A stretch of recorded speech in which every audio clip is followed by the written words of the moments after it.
Anything but typical. Chapter 1. Most people like to talk in their own language. They strongly prefer it.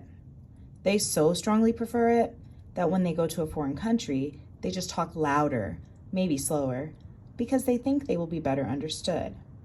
But more than talking in their own language, people like to hear things in a way they are most comfortable, the way they are used to, the way they can most easily relate to, as if that makes it more real. So I will try to tell this story in that way, and I will tell this story in first person. I, not he. Me, not him. Mine, not his. In a neurotypical way. I will try to tell my story in their language, in your language. I am Jason Blake. And this is what someone would say if they looked at me but could only see and could only hear in their language. That kid is weird. He's in sped, you know. He blinks his eyes sometimes one at a time, sometimes both together. They open and close, letting the light in, shutting it out. The world blinks on and off. And he flaps his hands, like when he is excited or just before he is going to say something, or when he is thinking. He does that the most when he's on the computer or reading a book. When his mind is focused on the words, it separates from his body that almost becomes a burden, a weight. Wait. Only his fingers don't stand still while they wait. They flap at the ends of his hands, at the ends of his wrists, like insects stuck on a string, stuck in a net. Like maybe they want to fly away. Maybe he does too. In first grade, they put a thick purple rubber band across the bottom bar of his desk chair, so Jason would have something to jiggle with his feet when he is supposed to be sitting still. In third grade, Jason was diagnosed with ASD, autism spectrum disorder, but his mother will never use that term.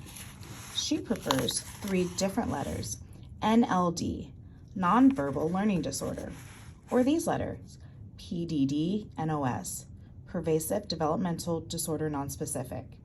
When letters are put together, they can mean so much, and they can mean nothing at all. From third grade until this year, 6th grade, Jason had a one-on-one aide who followed him around school all day. She weighed 203 pounds. Jason asked her once and she told him, "You couldn't miss seeing her."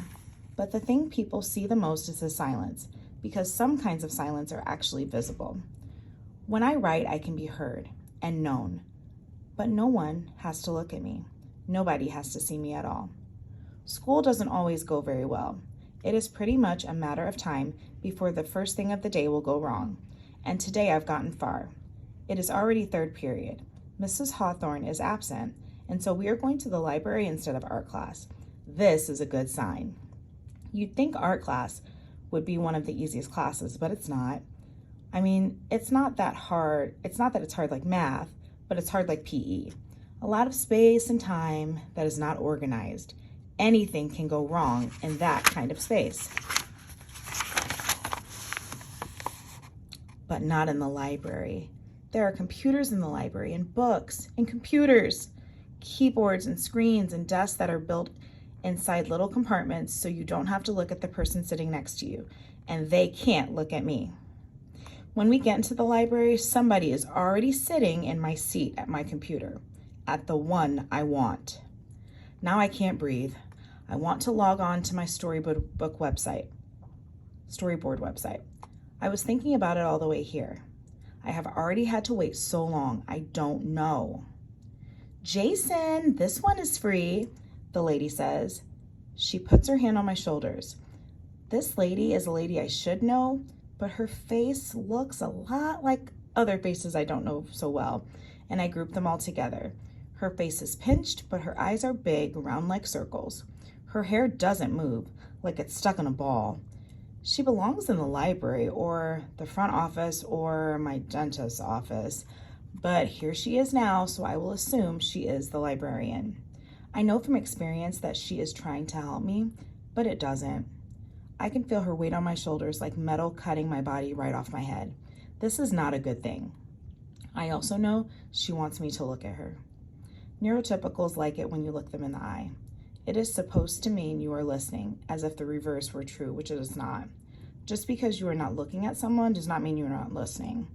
I can listen better when I'm not distracted by a person's face. What are their eyes saying? Is that a frown or a smile? Why are they wrinkling their forehead or lifting their cheeks like that? What does that mean? How can you listen to all those words when you have to think about all of that stuff? But I know I will get in trouble if I don't look at the lady's eyes. I can force myself, I turn my head, but I will look at her sideways. I know the right words to use. Last year, Jane, my one-on-one, taught me to say, I am okay just as I am. I am okay just as I am. She told me I had to say something in this sort of situation. She said that people expect certain things. She said that people will misunderstand me if I don't say something. This is one of the many, many things I need to run through my mind every time. Also, the things my OT, occupational therapist, has taught me. Look people in the eye when you're talking, even if this makes it harder for you to listen. Talk even when you have nothing to say. That's what NTs do all the time. Try to ignore everything else around you, even when those things may be very important. If possible, put your head and your body back together and try very hard not to flap, shake or flap, or twirl or twitch, even if it makes you feel worse to do this. Don't blink. Don't click your teeth. These are the things people don't like. These are the things they hear but can't hear.